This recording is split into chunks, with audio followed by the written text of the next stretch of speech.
Good morning, everyone. My name is Scott Young from Optrics Engineering, and with me I have Sean Sturby, our Technical Services Manager. Good morning, Sean. Good morning, Scott. This is another edition of the Optrics Insider. We have three topics today. The first one is HaveIBeenPwned has an announcement. VMware has an immediate patch you need to apply, and we have an update on the Colonial Pipeline issue. Let's start with HaveIBeenPwned and their announcement. So Troy Hunt has been doing the HaveIBeenPwned service for a number of years as a one-man operation. And it's been a little hard on him, especially as it has now grown to the point where a lot of other security companies and browsers are integrating his source of information into their product. So I don't know if anybody's noticed that, but now when you type in a password in Google Chrome on a website, it can check that password against the HaveIBeenPwned database, live and dynamic, and then warn you and say, hey, you probably don't want to use this password because it's already in the HaveIBeenPwned database. It might not be associated with you, but it's too easy to guess, or it's somebody already has the hash, so that makes it very quick and easy to crack that password. So if your password is password, it's probably in there. Definitely. And Troy's good about doing reviews and saying, here's the top 20 bad passwords. They are reused so many times. So his recent announcement this week is twofold. One is that he has managed to get it so that the .NET initiative, which is a nonprofit organization, are going to help him to open source the project. So that does a couple of things. One, it means that it's no longer dependent on one particular man. It's no longer a one-man show. He is going to get a community to help him to maintain and manage that project going forward. He will still be involved, still his project, but he is not going to be doing all of the work himself. The community is going to rally around him, and it also means that since it's open sourced and it's built on .NET and Microsoft and all of that, that other security companies can now start to host their own version of internally. Now, Troy's is, of course, going to be the premier one because it's got the most history. And in addition to that, the second announcement is that he's partnered with the FBI so that they can now feed the passwords that they discover have been compromised into the HaveIBeenPwned database. He said just got upsized. Yeah, to the, I'll have to read what he said on it, but it does sound like it's a lot of passwords. The FBI can feed the database to almost 1 billion times every month. I don't know if that's feeding it, but they are, as they're doing their investigations, they are going to provide that information in a nice way. Now, a lot of people are, they go to the HaveIBeenPwned website, type in their password, find out that it has been compromised. Well, actually, all they have to do is type in their email address. And then they get mad at Troy Hunt that he must have hacked them. That's not the case. He doesn't actually store the passwords in clear text. He only stores hashes of them. So a hash is a one-way function. You can always, and this is how passwords are managed on Windows and other websites, is you type in your password and the system immediately hashes it, and then it compares that hash to the hash of the one that was saved. And it's a one-way process. You can take the password and turn it into a hash, but you can't take the hash and turn it back into the password or the clear text password without doing something fancy like rainbow tables, where you actually have to literally create every single possible password out there and hash it, which is going to be very computationally expensive. For those who aren't familiar with the term hash, could you perhaps define what it means to hash it? I would assume what you're saying is, let's say your password was password, a hash of it would more or less be jumble it up, but it would understand what it is. Yeah, you can think of taking a potato and smashing it into mashed potatoes. Sure. You still know that it's mashed potatoes or that it started out as a potato, but Mhm. you could never take all the little bits and turn it back into a potato with the skin on the outside. Okay. A hash process does the same thing. It takes the password and turns it into something that can be stored and used in a one-way process, so that you can compare, you type in your password a second time, the system hashes it the same way, and it should end up, if it's the same password, with the same value, so that you can compare them and go, yes, your passwords match. They're not actually comparing the password, they're comparing the hash of the password. It's a one-way computation or function.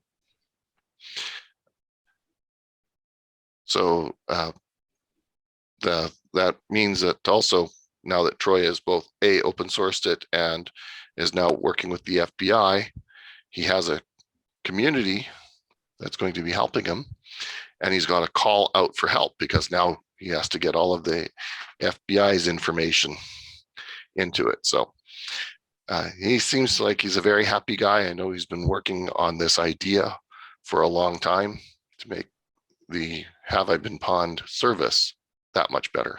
So congrats to Troy.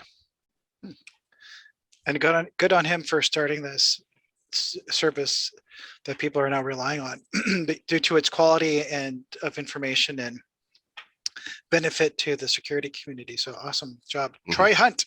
Woohoo! Now let's talk about VMware, which is a very popular virtualization, probably the most popular virtualization platform. So chances are, if you're listening to this, you're using it, and there is a patch you need to apply immediately. Correct. VMware has released a patch, not for the hypervisor, the actual software that manages the virtual machines. It's for the vCenter server, which is the software that manages a cluster of virtual servers or hypervisors. So current version of VMware is version 7. The previous two versions are 6.7 and 6.5, and they are saying that there's a pair of vulnerabilities that have been reported to VMware privately, and so they've come out with this patch, and it has to do with a remote code execution hole in the management tool vCenter server. So it's remote code, which means you don't actually have to log in. As long as somebody can talk to the vCenter server, which is really a web interface on top of the management software, they can get access to it. So they do say that it is in the vSAN plugin, virtual storage area network. And even if you're not using a virtual SAN, that you're still vulnerable because the vSAN plugin is enabled and installed by default. So if you can, patch immediately. And if you can't, they've got a knowledge base article on how to disable the vSAN plugin temporarily. And third, you want to follow best practices. And if you are running vCenter, VMware vCenter server, which is the management tool, isolate it on a management network separate from your typical desktop or workstation network. Good. Okay. Thank you for that. Certainly great and important information. Let's finish off with an update on the Colonial Pipeline and their ransomware attack. Correct. Yes.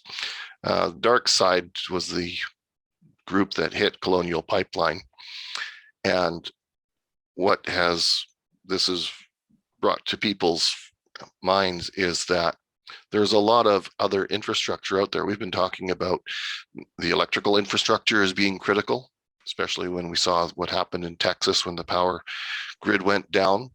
But now people are realizing that these pipelines that carry critical resources like gas are also very important infrastructure to protect. So the Department of Homeland Security in the US has announced new cybersecurity requirements for pipeline owners and operators. So they've come out and said, you've got to improve things. So they have, within 30 days, they have to provide a plan to remediate and address their cyber-related risks. So we've, I don't know if we've talked about it in the Optrics Insider before, but the SCADA or ICS networks, the ones that manage the infrastructure, the people that run those networks, they're very good at the job that they do. They're very good at doing the pipeline, or they're very good at doing the water. They're very good at taking care of their core functionality. Where they tend to have a requirement to enhance things is with the networking security around it. You can hear all sorts of stories about people just finding, here is the control panel that manages a power plant or the water for an entire organization, just available on the internet. You can just, if you use the right tool, you can find it, and then you get to see, or how fast are the pumps running. And with the poor security, you could then, as was reported recently, make a change to it. There was a water supply, and I don't remember the details on it, where an operator, a malicious operator, came in and said, oh, you're dumping in this chemical to sanitize things. We're going to increase the rate at which we dump that chemical in by 1,000 times, which now makes it harmful. So this is great that the Department of Homeland Security, specifically their Transportation Security Administration, announcing this directive to better identify, protect, and respond to threats to critical companies in the pipeline sector. It's not just oil and gas, it could be water, it could be anything else that can go running down a pipe.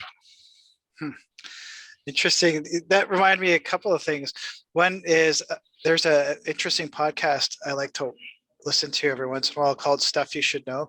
And they did a really great episode on the electrical grid in the US and how fragile it was. And I'm going to include a link in the show notes if you're watching this on YouTube. And if you're listening to it as a podcast, that's worth checking out.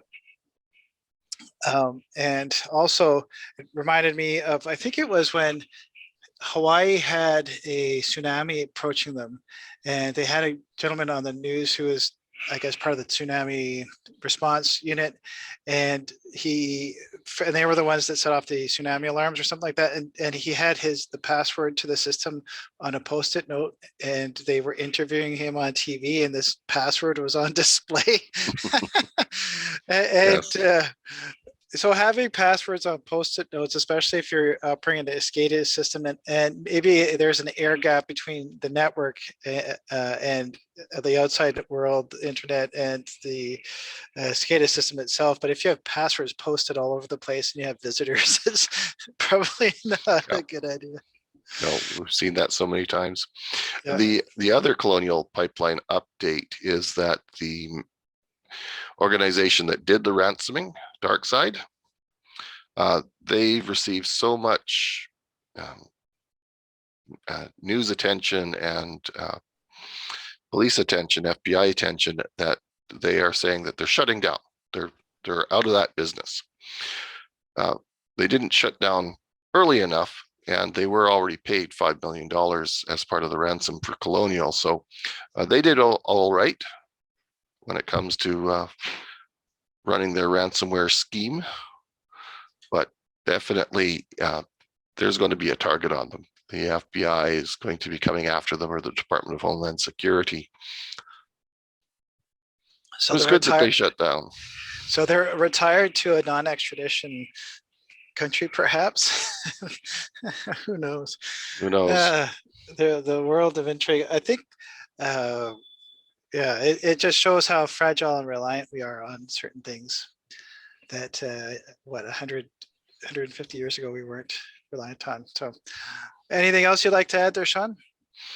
Not at this point. Nope. That's all we've got for today. Okay, well, thanks, Sean. To recap, we have discussed 3 projects or 3 items. HaveIBeenPwned has the announcement that Troy Hunt, where he is partnering with the FBI as well as the .NET community and making open source to make it more manageable, not just reliant on him. There's an important patch for VMware if you're using that you should look at applying right away. And then you provide an interesting update on the Colonial Pipeline and reminded us how fragile that system is and steps that Department of Homeland Security are taking to try to make sure that doesn't happen again. Thanks again, Sean, for that. As always, if you enjoyed today's episode, please share, like, and subscribe and leave a comment. We'd love to see those. Have a great week. We'll see you again. Bye for now. Bye.